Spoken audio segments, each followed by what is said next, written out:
Thank you and welcome to the show this morning. The topic this morning is youth violence and economic well-being. And we have to talk about youth violence and economic well-being. Mr. LGreenlee, who is the president of Galaxy Star Drug Prevention Program. And with Mr. Greenlee is Mr. Willie Sims, a community organizer, and he is also known as Big Fella.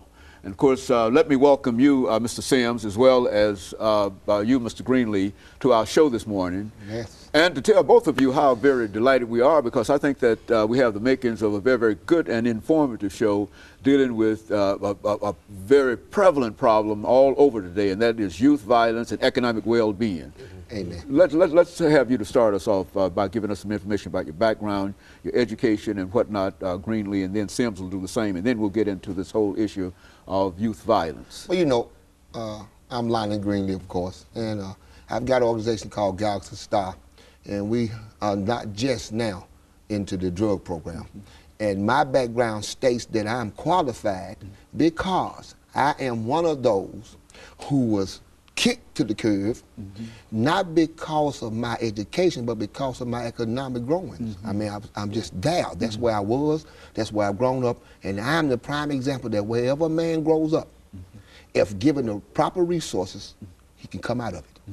He can come out of it. I didn't get my GED till I went to prison, but I read 3 to 5 books every month. How can that be? You see, I was a menace to society, but now I'm healing that same environment. So we have to deal with these young boys on this whole issue of why is this violence? I mean, do a person wake up in the morning and says they're going to be a killer? Or do a person wake up in the morning and says they're going to sell drugs? What drives us? So that's my whole background, and that's why I'm so into what I do. Very good. And of course, Mr. Big Fella, a.k.a. Mr. Sims, why don't you give us some information in reference to your situation? Well, like you said, sir, it's nice to meet you too. My name is Big Fella. I have a cooking show, Cooking with Big Fella, the Hustling Gourmet. Also, I'm a recording artist, have recording deals and with big labels and things like that. And I'm kind of in the same boat on a different side. I never been to jail, nothing like that, but I'm from the same bottom of the tree like everybody else. And if I could do the thing, and I haven't really had I don't look at it as success. It's still a ladder I'm always climbing. But I feel like if I could do the little stuff that I've done, anybody could do it. It's just providing the right tools and giving somebody, people believed in me and wanted to see me win.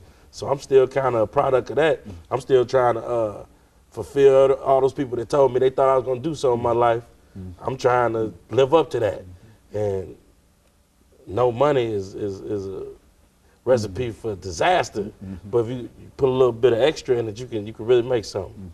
Very good. And of course, Ms. Greenlee, looking at youth violence and economic well-being, what are some of the things that you can tell our audience? And I think that anything you might say we've heard 1,000 times before from other folks and all over, and except, but say it in your way that would indicate that there is some kind of hope if we might be able to do something with the economic well-beings of these young people, black, white, Hispanic, or whatever they might be, that we might be able to have reduce this violence that we find all over the world, but especially all over the United States of America. First of all, we need to quit spending so much time on the problem. If we don't know these problems by now, somebody's been doing a lot of research for nothing. We need to start having solution meetings, strictly about the solutions. If we do that, then people come in. See, what happens is people my age don't want to invite younger folk in on these discussions. We think that we have all the answers for the future, but we refuse to remember the time when our people said the same thing about us and didn't invite us. So we got to get to a whole nother level. Let me explain this to you. I don't care what nobody said 1,000 times.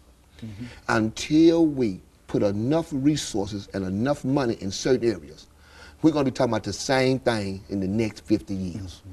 Bottom line. Yeah, that's the bottom line. That's the bottom line. And of course, Mr. Sims, we're getting ready for our first commercial break.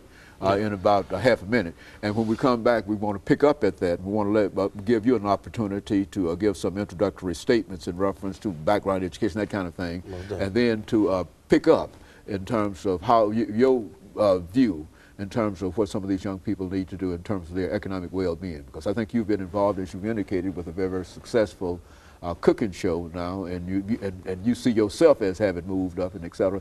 And I think others see you as having moved up. And so what you have to say is also important. And then we'll be able to talk after this segment in some real term in terms of dealing with this. And of course, we'll be back with our audience following this very, very short commercial break.